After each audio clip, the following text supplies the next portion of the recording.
الحمد للہ وحدہ الصلاۃ والسلام علی من لا نبی بعدہ۔ بیع فاسد کی اسباب بیان کر رہے تھے۔ آج سبب نمبر 4 اور پھر اس کے تحت کچھ وضاحت ذکر کریں گے۔ سبب نمبر 4 کا عنوان ہے معاملے میں فاسد شرط لگانا۔ خرید و فروخت کے معاملے کے فاسد ہونے کا ایک اہم اور عام سبب یہ ہے کہ اس میں کوئی فریق اپنے حق میں کوئی ایسی اضافی شرط طے کرے جو اس معاملے کے ساتھ مربوط اور ملائم نہ ہو، بلکہ محض ایک غیر متعلقہ اور اضافی شرط ہو۔ وہ ایسی شرط ہو جو شرط لگانے کے لیے ایک واضح اضافی فائدے پر مشتمل ہو۔ ایسی اضافی شرط کو فقہ کے اصطلاح میں شرط فاسد کہا جاتا ہے۔ مثلا ایک شخص گاڑی اس شرط پر بیچ دے کہ جب تک دوسری متبادل گاڑی میسر نہ ہو تو بیچنے والا اس گاڑی کا استعمال جاری رکھے گا تو یہ ایک فاسد شرط ہوگی۔ اس شرط پر اگر خریدار راضی بھی ہو تب بھی یہ درست نہیں ہوگی، بلکہ اس کی وجہ سے معاملہ فاسد بن جائے گا۔ یہاں کچھ بات نوٹ کرنی چاہیے۔ شرط فاسد کے مختلف صورتیں ہو سکتی ہے، لیکن یہ سب شرائط اس وقت تک فاسد رہے گی جب تک ان میں سے کسی شرط کا عرف عام نہ ہو جائے۔ اگر کسی شرط کے لگانے کا عرف عام عرف بن جائے اور ہر کوئی اس معاملے میں اس شرط کو تسلیم کرتا ہو تو پھر وہ شرط فاسد ہونے سے نکل کر ایک صحیح شرط بن جاتی ہے، کیونکہ عرف قائم ہونے کے بعد اس میں فساد کی جو وجہ ہوتی ہے وہ ختم ہو جاتی ہے۔ اگر عرف عام ہو جانے کے بعد بھی اس کو فاسد ہی کہا جائے تو وہ واضح حرج اور تنگی کا باعث ہوگا، چونکہ معاملے سے متعلق شریعت نے کوئی تنگی کا پہلو باقی نہیں رکھا، لہٰذا اس حالت میں یہ شرط پھر فاسد نہیں رہے گی۔ مثلا آج کل مصنوعات میں وارنٹی یا تبدیلی کی شرط ہوتی ہے اور یہ در حقیقت ایک اضافی شرط ہے، لیکن چونکہ عرف عام اس پر قائم ہے لہٰذا شرعاً یہ ایک معتبر شرط ہوگی اور اس پر عمل درآمد لازم ہوگا۔ اب اس کی کچھ وضاحت کریں گے، یعنی معاملے میں فاسد شرط لگانے کی کچھ کم از کم یہ 6 وضاحتیں ہیں۔ سب سے پہلی کہ مبی کے یعنی جس چیز کو بیچا جا رہا ہے اس کو مبی کہتے ہیں، مبی کی کچھ حصے کا وجود یقینی نہ ہو۔ ایسی چیز کی شرط لگانا جو کوئی اضافی چیز تو نہ ہو بلکہ ایسی چیز کی شرط لگانا جو کوئی اضافی چیز نہ ہو بلکہ مبی کا حصہ بن سکتا ہو، یعنی خرید و فروخت کرتے وقت اس کا وجود یقینی طور پر معلوم نہ ہو سکتا ہو تو اس اضافی چیز کو معاملے میں شامل کرنا بھی فاسد شرط لگانے کے مترادف ہوگا اور اس کی وجہ سے یہ معاملہ فاسد بن جائے گا۔ مثال گائے خریدی اس شرط کے ساتھ کہ وہ حاملہ ہوگی، تو اب ایسی جگہ میں جہاں حمل کی یقینی معلومات کے آلات میسر نہ ہو یہ ایک فاسد شرط ہوگی۔ ٹھیک ہے، یہ ایک فاسد شرط ہوگی کیونکہ یقینی طور پر جب حمل کا علم نہ ہو سکے تو نتیجتاً فروخت شدہ چیز کی مقدار نامعلوم رہ جائے گی، یعنی یہ پتہ نہیں چل سکے گا کہ اس خریدار کو اس رقم کے بدلے صرف گائے مل گئی یا اس کے ساتھ حمل بھی شامل ہے۔ اسی طرح اگر ایک شخص دودھ والا جانور اس شرط کے ساتھ خریدتا ہے کہ یہ اتنے کلو دودھ دے گا تو یہ بھی ایک ایسی شرط ہے جس کا یقینی علم معاملہ کے وقت حاصل نہیں ہو سکتا، لہٰذا یہ بھی ایک فاسد معاملہ ہوگا۔ البتہ اگر دودھ کی کوئی خاص مقدار شرط کیے بغیر یعنی شرط لگائے بغیر صرف اتنی شرط ہو کہ یہ جانور دودھ والا ہوگا تو یہ شرط درست ہوگی، کیونکہ معاملہ کے وقت بآسانی پتہ چل سکتا ہے کہ یہ دودھ والا جانور ہے یا نہیں۔ تو پہلی وضاحت کہ مبیع کے کچھ حصے کا وجود یقینی نہ ہو تو پھر یہ معاملہ کیا ہے؟ فاسد ہے۔ اسی طرح دوسری وضاحت شرعی خیارات میں شرائط کی رعایت نہ رکھنا۔ اس کی انشاءاللہ مزید بحث پر آگے آئے گی، بس اتنی یاد رکھی جائے گی کہ شرعی خیارات ہیں، اس میں جو ہے ان شرائط کی رعایت اگر نہیں رکھی جائے گی تو پھر بھی یہ معاملہ فاسد بن جائے گا۔ تیسری وضاحت ہے معاملے میں ناجائز چیزوں کی شرط لگانا، یعنی جو چیزیں خلاف شرع ہو تو ان کی شرط لگانے سے بھی معاملہ فاسد بن جاتا ہے۔ مثلا اگر کوئی بجلی کا میٹر اس شرط پر خریدے کہ وہ استعمال شدہ بجلی کی مقدار کم دکھائے گا تو یہ ایک ناجائز اور فاسد شرط ہوگی، جس کی وجہ سے یہ معاملہ فاسد بن جائے گا۔ اسی طرح بیل یا مینڈا اس شرط سے خریدا کہ وہ لڑاکو ہو تو یہ ایک فاسد معاملہ ہوگا، کیونکہ جانوروں کو لڑانا اور ان کو آپس میں لڑنے کی تربیت دینا ایک ظلم اور ناجائز عمل ہے، اور ظاہر بات ہے کہ ظالمانہ چیزوں کی شرط کسی شرعی معاملے میں درست نہیں ہو سکتی۔ اسی طرح وضاحت نمبر 4، متعین اور موجود چیز کو ادھار بنانا، ٹھیک ہے، جو چیز خریدی جا رہی ہو یا جس چیز کو ثمن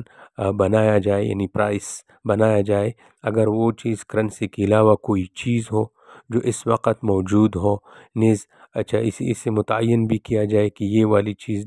دی جائے گی، تو اس کے بعد اس چیز کو ادھار نہیں کیا جا سکتا۔ مثلا یہ نہیں ہو سکتا کہ زید کسی کو ایک متعین گاڑی بیچ دے یا کسی متعین گاڑی کے بدلے کوئی چیز اس سے خرید لے اور اس کے ساتھ یہ شرط لگائے کہ یہ گاڑی آپ کو 1 ماہ بعد ملے گی، کیونکہ سلم اور استثناء کے علاوہ یہ جائز نہیں ہے۔ سلم میں پہلے پیسے دی جاتی ہے اور پھر چیز وصول کی جاتی ہے، اور استثناء میں جو ہے آرڈر دیا جاتا ہے۔ تو کیونکہ سلم اور استثناء کے علاوہ یہ جائز نہیں ہے کہ فروخت شدہ چیز کی حوالگی کو مستقبل کی کسی تاریخ تک مؤخر کر کے ادھار بنایا جائے، اور اگر ایسا کیا جائے گا یعنی متعین طور پر فروخت شدہ چیز میں ادھار کی شرط لگائی جائے گی تو یہ بھی ایک شرط فاسد ہوگی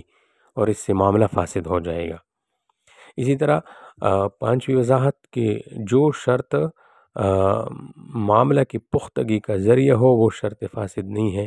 یعنی جو شرط بظاہر معاملے سے متعلق نہ ہو لیکن در حقیقت وہ معاملے کو پختہ کرنے کے لیے ہو۔ مثلا بیچنے والا خریدار پر شرط لگائے کہ وہ ثمن یعنی قیمت کے بدلے کوئی شخصی ضمانت دے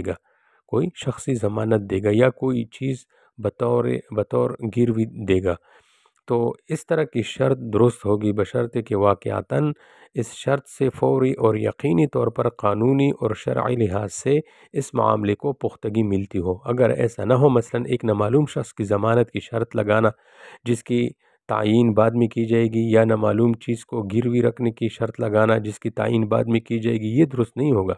کیونکہ یہ اپنی حقیقت کے لحاظ سے ایک اضافی شرط ہے، جبکہ اس سے معاملے کو فوری اور یقینی طور پر کوئی تقویت بھی نہیں مل رہی، اس لیے کہ نامعلوم ضامن اور گروی سے استفادہ ممکن نہیں، اور بعد میں معلوم ہو جانا کوئی یقینی چیز نہیں۔ 6 وضاحت، قانونی مجبوری کے تحت کوئی شرط عائد کرنا، یعنی جو شرط معاملے سے غیر متعلق ہو اور اس کے بارے میں عام عرف بھی نہ ہو لیکن حکومتی قوانین کے تحت اس شرط پر عمل درآمد لازم ہو، تو ایسی شرائط سے بھی معاملہ فاسد نہیں ہوگا، کیونکہ ایسی جو شرط ہوگی یہ نزاع کا سبب نہیں بنتی، تو یہ بھی اس شرط کے حکم میں جس پر عرف جو ہے وہ عام قائم ہو، تو لہٰذا اس سے بھی معاملہ فاسد نہیں ہوگا۔ تو یہ کچھ وضاحتیں تھیں جو معاملے بے فاسد کی سبب نمبر 4 کے تحت بیان کی گئی، کہ جس میں جو ہے معاملے میں فاسد شرط لگائی جاتی ہے، تو وہ کون کون سی تھی جس سے معاملہ فاسد ہو جاتا ہے اور جن سے نہیں، تو وہ آپ کے سامنے بیان ہو گئی۔ اسی طرح سبب نمبر 5، بے فاسد کا سبب نمبر 5، عارضی خرید و فروخت کا معاملہ کرنا۔ عارضی خرید و فروخت کے معاملے میں یہ ضروری ہے کہ وہ دائمی انتقال ملکیت کی غرض سے انجام دیا جائے، یعنی فریقین میں سے جو جس چیز کا مالک بنے تو وہ کسی خاص وقت تک کے لیے مالک تصور نہ ہو، بلکہ دائمی طور پر اس کو ملکیت کا حق منتقل ہو جائے، اور جب تک وہ کسی اور کو اپنی آزادانہ مرضی سے اس چیز کی ملکیت منتقل نہ کرے تو کوئی اور اس چیز کا مالک نہ بن سکے۔ بس جب بے کا بنیادی تقاضا دائمی ملکیت ہے تو اس کے برعکس بے میں یہ شرط لگانا کہ فریقین ایک خاص وقت تک ایک دوسرے کی چیزوں کے مالک تصور ہوں گے اور اس وقت کے بعد ایک دوسرے کو اپنی اپنی چیزیں واپس کرنے کے پابند ہوں گے، تو یہ معاملے کے فساد کا سبب ہے۔ لہٰذا اس طرح کا معاملہ بھی بے فاسد کہلائے گا اور شرعی لحاظ سے ناجائز ہوگا۔ سبب نمبر 6 وہ ہے خود قبضہ حاصل کی بغیر چیز کو آگے فروخت کرنا۔ قبضہ، ایک چیز قبضے میں نہیں آئی اور قبضہ کی بغیر اس کو آگے فروخت کرنا۔ یہ اصول ہے کہ زمین اور جائیداد کے علاوہ جتنی بھی مصنوعات یا اشیاء ہے انہیں جب کسی سے خریدا جائے گا تو خریدنے سے ان کی ملکیت تو حاصل ہو جائے گی، لیکن انہیں اس وقت تک آگے بیچنا درست نہیں ہوگا جب تک خریدار خود یا خریدار کا کوئی وکیل اس چیز پر قبضہ نہ کرے۔ اگر اس چیز کا قبضہ حاصل کی بغیر آگے اسے بیچا جائے تو وہ ایک فاسد معاملہ ہوگا، کیونکہ خود قبضہ حاصل کی بغیر بیچنا معاملے کے فساد کے اسباب میں سے ایک سبب ہے۔ آج کل ایسے کاروبار بہت زیادہ وجود میں آ چکے ہیں کہ وہ چیز بندے کے قبضے میں نہیں آتی اور آگے جو ہے وہ فروخت کی جاتی باہر کے، یا اپنا علیحدہ ایک وہ موضوع ہے قبضہ کیا ہے اور کیسے حاصل ہوتا ہے، اس پر پھر انشاءاللہ کسی وقت بحث کریں گے۔ 7واں سبب بے فاسد کا وہ ہے کہ سودی پہلو پر مشتمل ہونا۔ معاملہ جو آپس میں دونوں کر رہے ہیں بائع اور مشتری، اس میں سود کا پہلو شامل ہو،